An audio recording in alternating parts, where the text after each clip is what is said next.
ito yung 28th National Research Symposium. Ito ay ginagawa namin taon-taon as one of the major events of the Bureau of Agricultural Research to give due recognition to researchers and scientists all over the country. Actually, ito ay they submit completed research papers to the Bureau of Agricultural Research. May mga initial screening na isinasagawa at nagkaroon ng final presentation para piliin yung mga outstanding research papers. Ang entries dito ay nanggagaling sa mga different units of the Department of Agriculture. There's some also from the local government units na pwedeng mag-submit. Some of the entries are coming from state universities and colleges at nagkaroon ng 135 entries.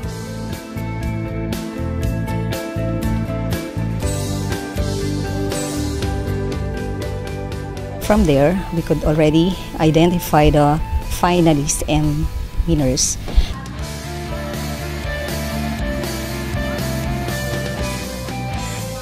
The project was conceptualized because itong Philippines natin, di ba, papasok na yung trade liberalization. So, we went out there para makita kung ano ba yung mga ginagawa ng farmers doon, ano yung practices, para ma-learn natin kung ano ba yung mga practices nila na possible na pwede nating ma-adapt dito sa mga farmers natin dito. Kasi baka pag nagkaroon na ng trade liberalization, pasok na yung mga imports. So ano na yung mangyayari sa rice ng Pilipinas? Makakalaban ba tayo sa mga imported rice pagpasok ng mga cheaper imported rice? So yun yung basically yung reason bakit ginawa itong research na to. And dun sa research, nakita natin na mababa talaga yung cost nila, cost of production nila. So dun tayo medyo natatalo. Kasi pagpasok dito, mababa yung presyo nila dahil yun nga, yung cost of production nila is slower than ours. So ang target natin is para ma-reduce yung cost of production ng Filipino farmers. Nakita natin doon, ang isa sa mga main contributor ng cost ng mga farmers is yung sa labor cost. So yun yung gusto natin na ipaabot sa Department of Agriculture, kung ano yung mga possible na mga programa para sa ating mga farmers. So like yun sa labor, kung labor yung nakita natin na major cost ng production ng mga farmers, ang pwedeng ipasukin ng Department of Agriculture doon is yung programa nila sa mechanization. Yung project natin ay, ang title nito is Development and Performance of a Village-Level Coconut Water Processing System. Ang pinaka-motivation bakit natin ginawa ang project na ito, because we are the second largest producer of coconut in the world and we are producing 15 billion nuts a year. Out of that, around 80% is being processed into copra, and during copra processing, ang tubig po natin ay hindi po nagagamit. Nasasayang lang po yan. We have an estimated around 2.4 billion liters available. That's a huge potential volume of water that is just being thrown away. Pag binibenta kasi ng ating mga farmers ang ating mga nuts sa mga malalaking company, wala namang halaga yung tubig. So yung nuts lang talaga at saka yung meat ang kailangan doon. But this time ang ating project ay minabuti natin na makapag-develop ng village type, a village level that can be operated in the field by cooperatives. Na dapat ang makinabang talaga dito is yung mga farmers.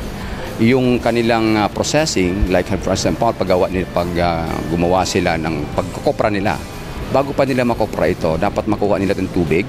But we have, the technology interventions here is how to get that water hygienically hanggang maging nasa bottle na siya. And as soon as possible is BFAD approved ang ating proseso, and hindi lang ito makikinabang doon sa mga health enthusiasts, mga health and wellness ng mga ating clients, but I think the issue now of the Department of Education wherein di-ban na yung mga soda, so napakalaking potentials po nito na sila po ay magiging potential market ng ating product na ito. With this technology, we can produce a product that is 100% pure, no additives, no preservatives. We have a protocol that is starting from harvesting, transport, processing doon sa planta. It will undergo also 3 stages of washing to sanitize our nuts. And then i-extract natin yon. Pag na-extract natin ng tubig, it will undergo a pasteurization. It's a continuous flow pasteurizer chiller which we develop under our project. And then we store that under chilled condition.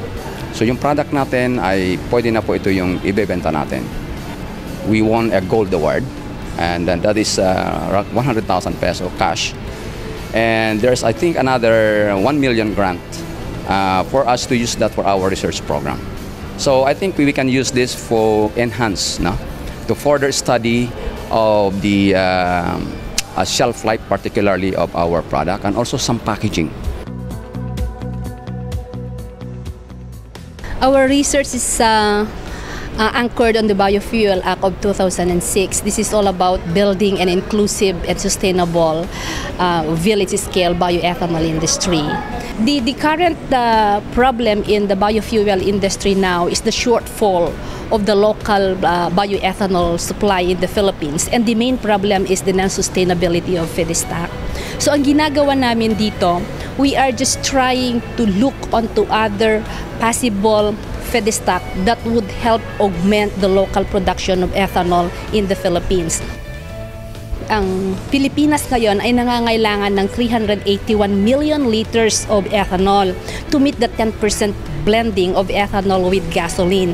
But unfortunately, yung mga large-scale industry natin, yung local production natin, are only able, according to reports, to produce something like 40 to 50% of the total energy demand. So, in effect, we are still a total net importer of bioethanol.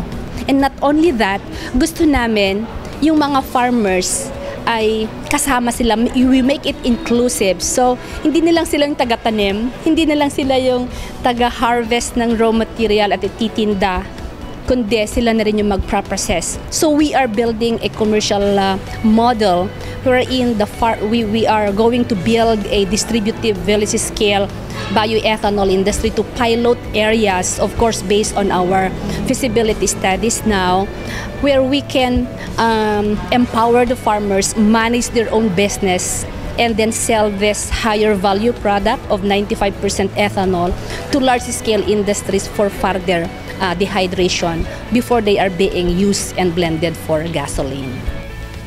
We hope to help address the current shortfall of ethanol supply in the Philippines.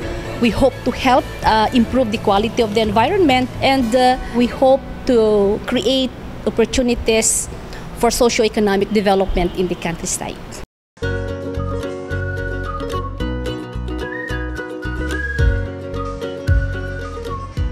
Yung mga nanalo po sa NRS, we give incentive, especially research grants for those winning the gold, silver, and bronze, and aside from plaque of recognition. The theme of this year's National Research Symposium is Sustainable Agriculture and Fisheries Research and Development. Hindi pwedeng tumigil tayo, kailangan pang i-accelerate yung pagsasagawa natin ng research and development. Dapat i-consider natin different factors, no, like yung climate change, yung global competitiveness, demand, no, not only local but foreign markets. So napaka-importante yung sustainability approach, no, in conducting research and development activities.